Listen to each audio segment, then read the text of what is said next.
o tema das questões ligadas ao fim de vida, e para nos continuar a falar sobre isso, voltamos a ter connosco a enfermeira Anabela Ribeiro, do Centro de Saúde de Angra do Heroísmo. Muito boa tarde, novamente, obrigado por estar aqui connosco.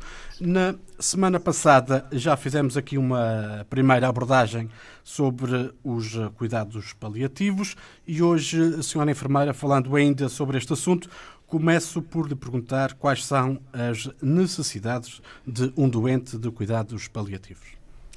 Bem, cada pessoa é única e é importante avaliar as necessidades individuais para poder atuar corretamente. Por exemplo, as diferenças de idade, de condições culturais ou sistemas de suporte podem resultar em diferentes necessidades para cada doente. E relativamente à questão dos sintomas nos cuidados paliativos, quais são aqueles que necessitam de ser vigiados e como podem ou devem ser controlados? Os sintomas físicos são aqueles que são mais comuns e mais vezes valorizados.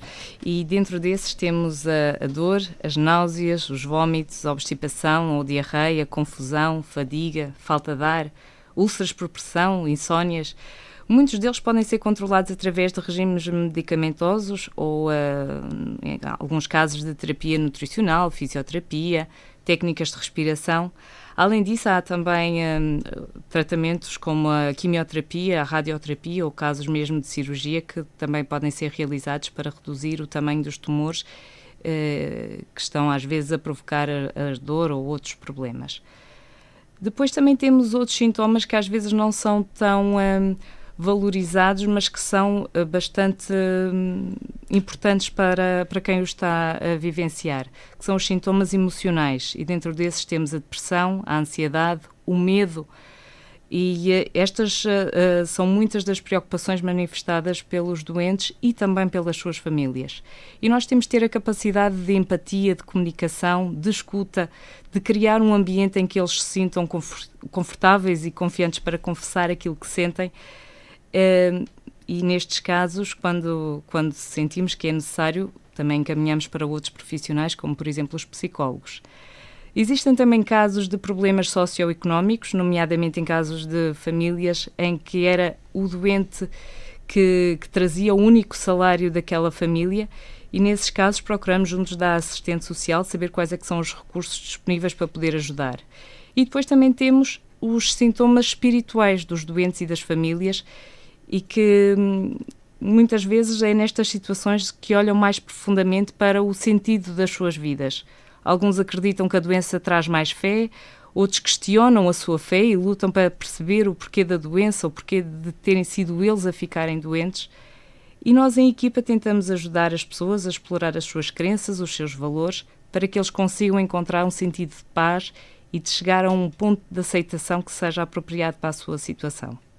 Uma questão que muita gente associa ao vosso trabalho na área dos cuidados paliativos tem a ver com a morfina. Na vossa equipa dão morfina aos doentes. É verdade que a morfina só se dá apenas na reta final da vida?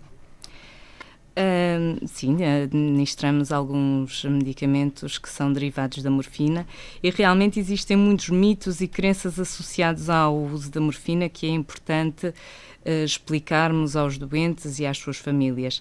É importante referir que esta medicação, se utilizada nas doses apropriadas e com vigilância periódica, ajudam os doentes a viver e a viver mais tempo e com melhor qualidade de vida.